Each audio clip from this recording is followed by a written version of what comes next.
I recently had the privilege of leading a funeral service in which there was a Legion tribute. During that tribute, as is often the Royal Canadian Legion's tradition, the members sang the hymn, "Abide with Me." It's a song that was written by Henry Francis Lyte. Henry was a sickly fellow. He didn't have a strong constitution, but he worked hard regardless.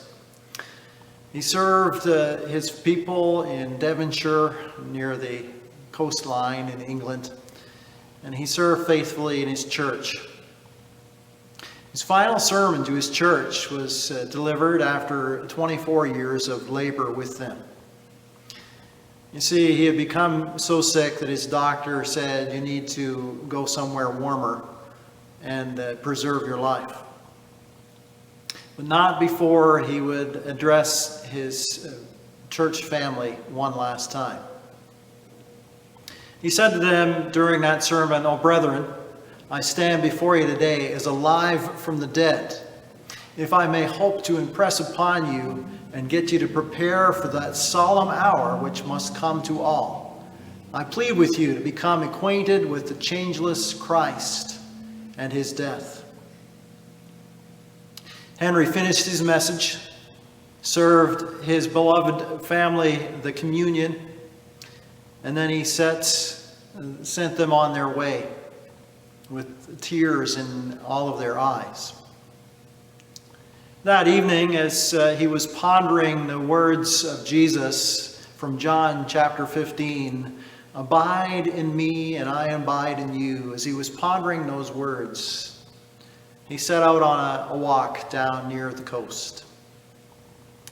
After watching the sunset over Brixham Harbor in what he described as looking like a pool of molten gold, he pulled out a piece of paper and started to write.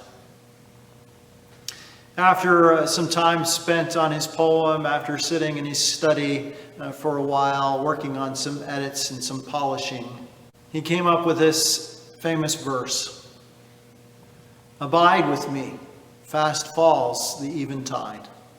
The darkness deepens, Lord, with me abide. When other helpers fail and comforts flee, help of the helpless, oh, abide with me." The next day, Henry Francis Lyte began his journey for France. When he arrived at Nice in the south of France, he had a seizure and died shortly thereafter. His nurse said that as he passed away, he spoke the words, "Joy, peace."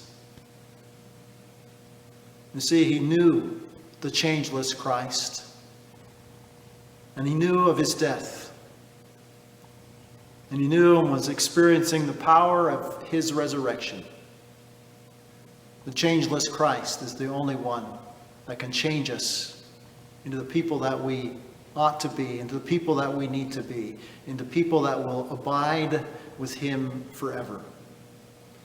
So I join with Pastor Lyte, and I join with him in his own words in saying, will you prepare for that solemn hour which must come to all?